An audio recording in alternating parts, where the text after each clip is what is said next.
Welcome to the 8th video on As You Like It by William Shakespeare. In this video, we shall see Act 2, Scene 1, Part B.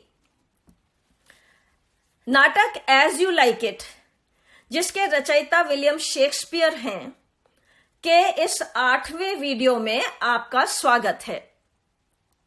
इस video में हम act 2 scene 1 part B देखेंगे। Duke senior is in conversation with his loyal lords in the forest. He raises the question of the rustic life being higher to that of the city.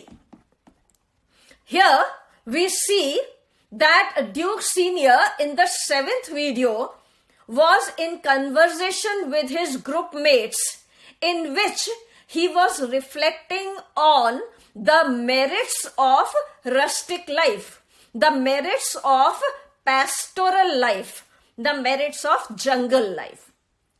7वें video में हमने देखा था कि duke senior अपने team mate से, अपने group met से, संगी साथियों से चर्चा कर रहे हैं कि रस्टिक लाइफ, पैस्टोरल लाइफ या जंगल की लाइफ कितनी अच्छी होती है।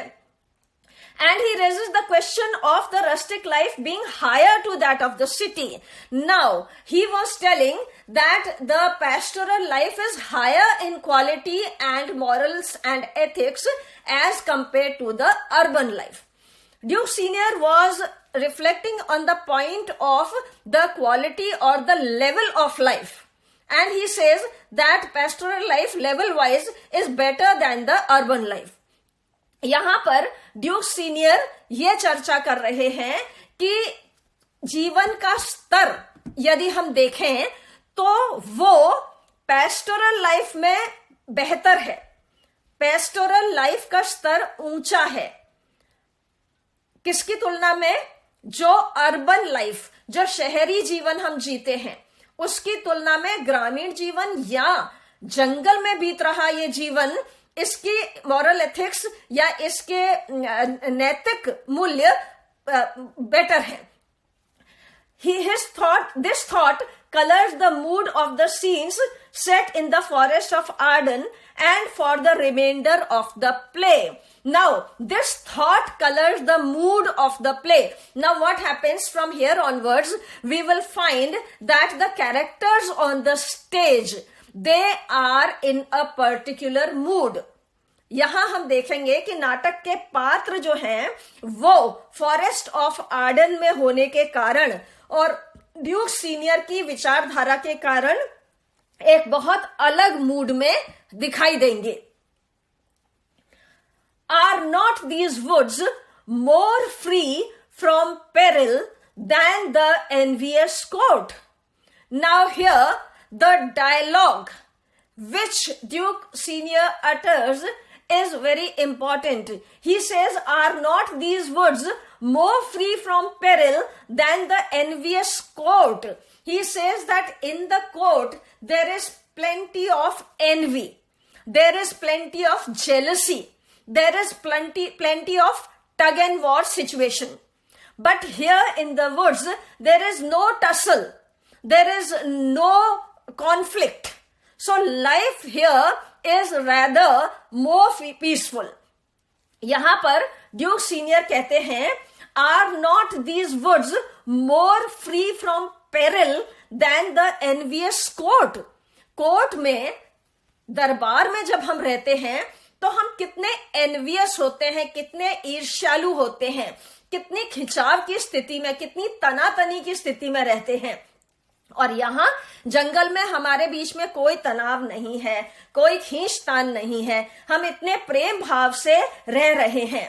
This sentiment will be reverberated time and again in various ways. This sentiment will be reverberated. This sentiment will be reflected again. It will echo all through the drama. ये इस sentiment की, इस भावना की प्रतिध्वनि हमें नाटक में आगे तक देखने को मिलेगी. The Duke's speech is a mockery on a commonplace view held at the time by many city dwellers. Now, what happens that different characters, they reflect different aspects of life. Here, Duke's speech is a mockery. He is making a sort of sarcastic remark, or he is laughing at the commonplace view held at the time by many city dwellers. Many people who had the opportunity to live in the urban surroundings, they used to laugh at the people who lived in the pastoral surroundings. And Duke Senior, he is making mockery. He is laughing at what urban people think about the pastoral life. Shakespeare ने हर पात्र के माध्यम से कोई ना कोई संदेश देने की चेष्टा की है. यहां पर ड्यूक सीनियर के माध्यम से वो ये बताते हैं कि कुछ लोग शहरी जीवन को श्रेष्ठ मानते हैं या तुलनात्मक रूप से बेहतर मानते हैं, और वो लोग ग्रामीण जीवन को या जंगल के जीवन को कमतर मानते हैं, हीन मानते हैं. और ड्यूक सीनियर इन दोनों की तुलना करते हुए इस बात की हंसी उड़ाते हैं या इस बात पर कटाक्ष करते हैं कि पेस्टोरल लाइफ या ग्रामीण जीवन या जंगल का जीवन अर्बन लाइफ से, सिटी लाइफ से, एलिट लाइफ से कहीं ज्यादा अच्छा होता है. Sweet are the uses of adversity, the Duke says. This is an exaggerated view of the pastoral life where he must live in exile.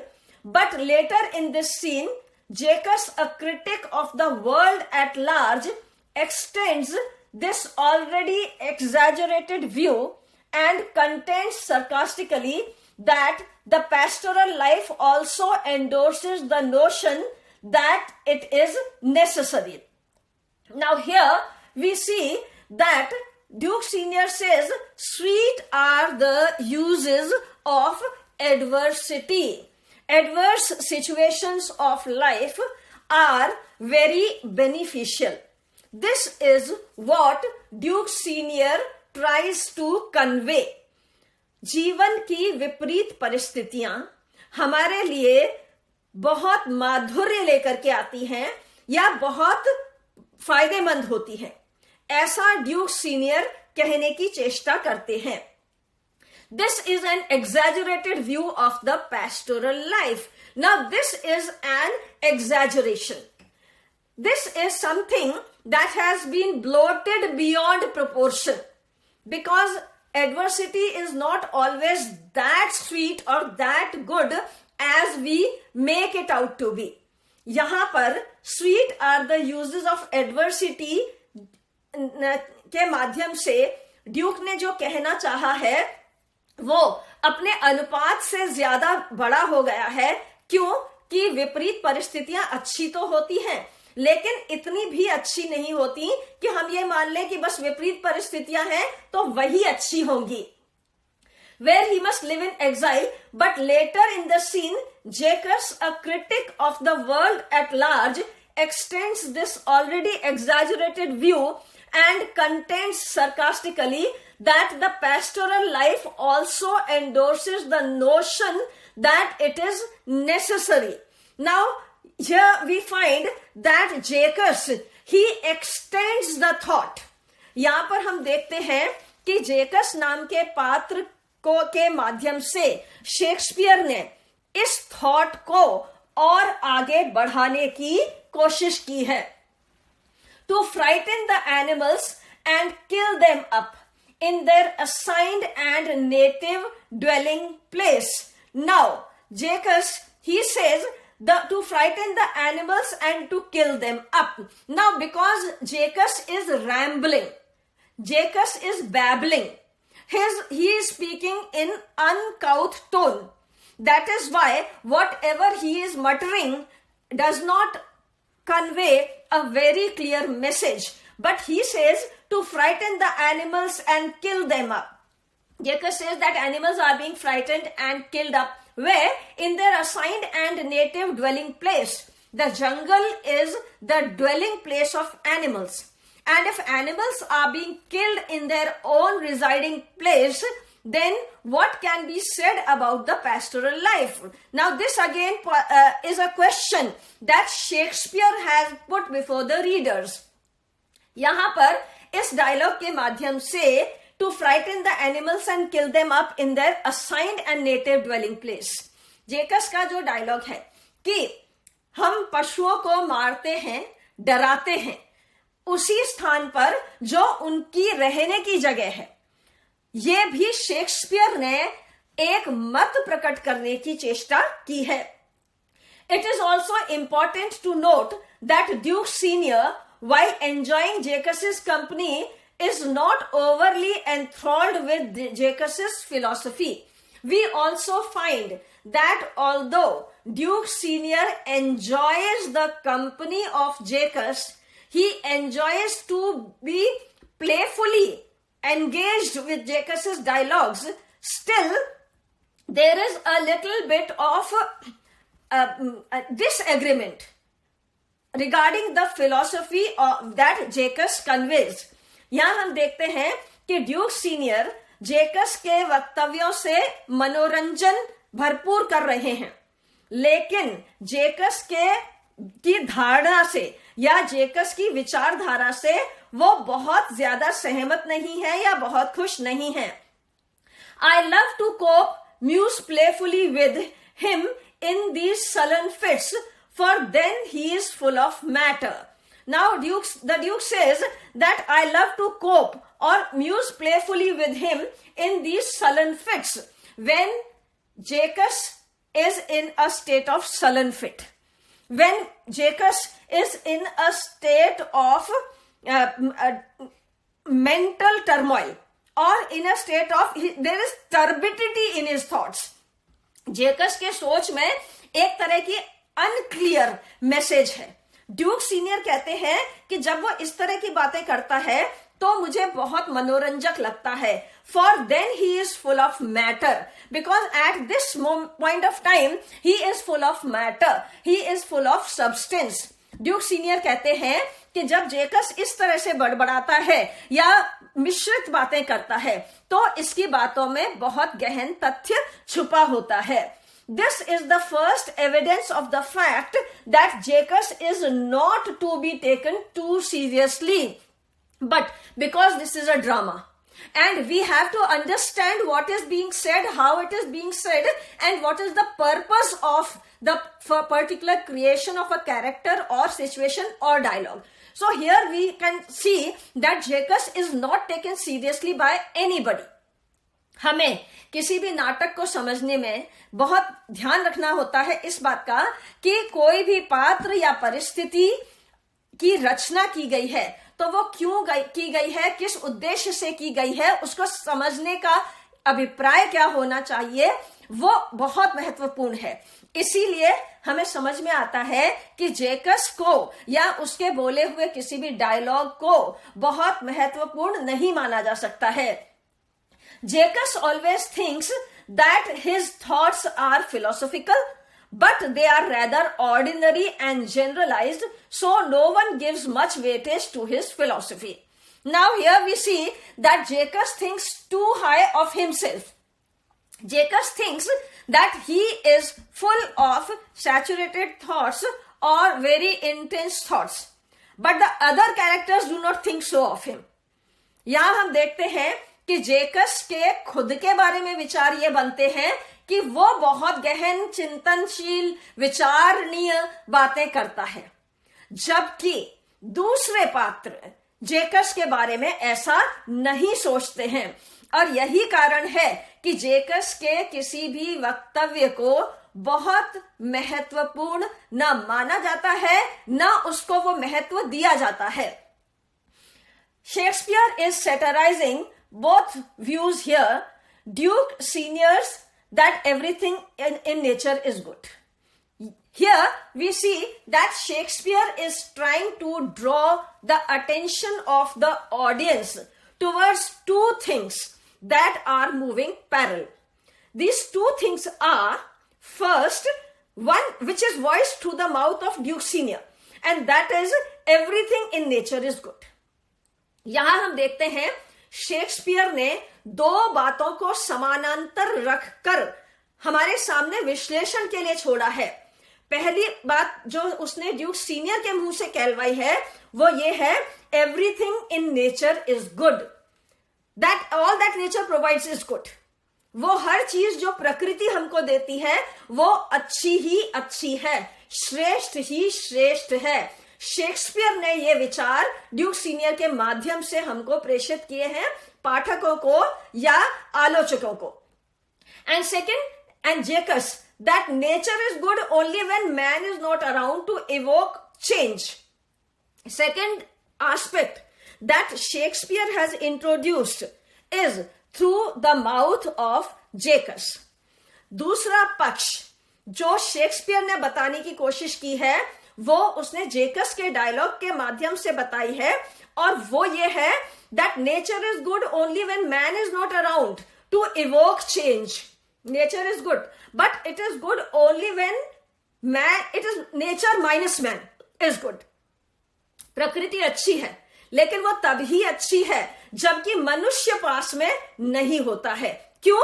Man evokes change.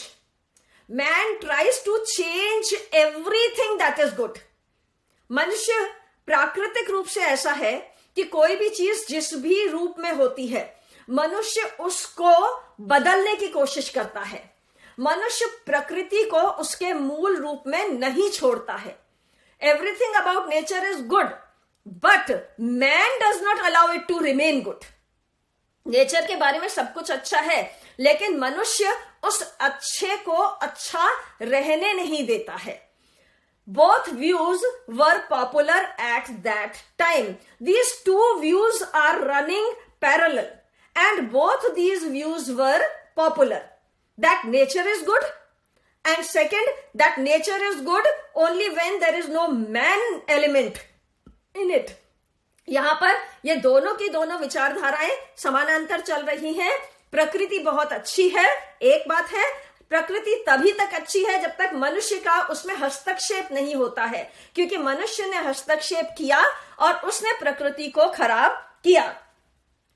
Let us see the glossary of important words and phrases. आइए अब कुछ मुख्य शब्द और वाक्यांश देखते हैं. Rustic, typical of the country or of country people. Simple. देहाती, ग्रामीण क्षेत्र या व्यक्तियों से संबंधित, सीधा सादा. Woods, the hard substance that trees are made of. लकड़ी, काठ या काष्ठ. An area of land that is covered with trees. A wood is smaller than a forest. छोटा जंगल. यहां पर in the play the word woods has been used for the second meaning, a place which is smaller than a forest. Peril, great danger, गंभीर खतरा, संकट. Something that is very dangerous. Exposure to the risk of being injured, destroyed or lost. बहुत खतरनाक स्थिति या वस्तु. Envious, wanting something that somebody else has. दूसरों के पास जो वस्तु है उसका इच्छुक होना. Mockery, comments or actions that are intended to make somebody or something seem ridiculous. उपहास, हंसी, ऐसी टिप्पणियां और क्रियाएं जिनसे किसी का उपहास हो. Adversity, difficulties or problems, a state or instance of serious or continued difficulty or misfortune. कठिनाइयां, समस्याएं, मुसीबतें या विपत्तियां. Duke Senior says, sweet are the uses of adversity. Duke senior ने कहा है कि एडवर्सिटी के उपयोग बहुत अच्छे होते हैं। तो यहां पर हमें देखना है कि एडवर्सिटी क्या है, और ड्यूक सीनियर यदि उस एडवर्सिटी को अच्छा बताते हैं तो वो किस संदर्भ में बताते हैं। Exaggerate to make something seem larger, better, worse etcetera than it really is, to magnify beyond the limits of truth, overstate, represent disproportionately, to increase or enlarge abnormally, किसी बात को बढ़ा चढ़ाकर कहना। sarcastic, satiric, ironic, sardonic means marked by bitterness and a power or will to cut or sting. Sarcastic implies an intentional inflicting of pain by deriding, taunting or ridiculing. व्यंग्य करने वाला या व्यक्त करने वाला, व्यंग्यात्मक, कटु, निंदापूर्ण। Enthralled, to hold somebody's interest and attention completely, पूरा पूरा ध्यान खींच लेना। मंत्र मुग्ध कर देना, मोहित करना। Evidence, the facts, signs, etc. that make you believe that something is true, that which tends to prove or disprove something, ground or for belief। सबूत, साक्ष्य या गवाही। Satire, the use of humor to attack a person, idea or behavior that you think is silly। खराब या मूर्ख व्यक्ति, विचार या आचरण पर किया गया व्यंग्य या आलोचना। Satire is a genre of literature and performing arts, usually fiction and less frequently in non-fiction, in which vices, follies, abuses and shortcomings are held up to ridicule, ideally with the intent of shaming individuals or society itself into improvement। Satire का अर्थ है कटाक्ष अथवा व्यंग्य जो सुधारात्मक उद्देश्य से किया गया हो। हम लोग जब व्यंग्य करते हैं या कटाक्ष करते हैं तो उसके पीछे एक सकारात्मक उद्देश्य होता है, और वो उद्देश्य क्या होता है कि जो त्रुटि बताई गई है वो त्रुटि सुधार ली जाए, और उस सुधार को हम एक्सेलरेट करना चाहते हैं, उस सुधार की हम स्पीड जनरेट करना चाहते हैं। इसके लिए हम लोग सेटायर यूज करते हैं ताकि वो बात थोड़ी सी चुभे और फिर व्यक्ति सुनने के बाद सुधार की ओर प्रेरित हो जाए। Evoke, to produce a memory, feeling, etc. in somebody, to call forth or up, to bring to mind or recollection. This place evokes memories, to cite especially with approval or for support। Invoke, किसी में स्मृति या अनुभूति आदि को जगाना। When we try to bring a person to some sort of understanding or mental connectivity or emotional connectivity, and we tries to boost up that emotion or thought, that is called evoking।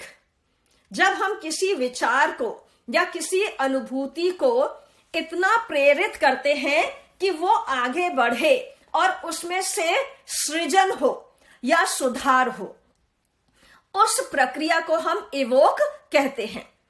तो यहां पर evoke बहुत positive sense में use किया गया है। Evoke has been used in a very positive context. So in the 8th video we have seen Act 2 Scene 1 Part B.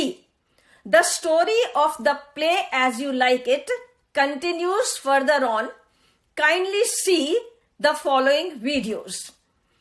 8वें video में हमने एक्ट 2 सीन 1 का पार्ट बी देखा है।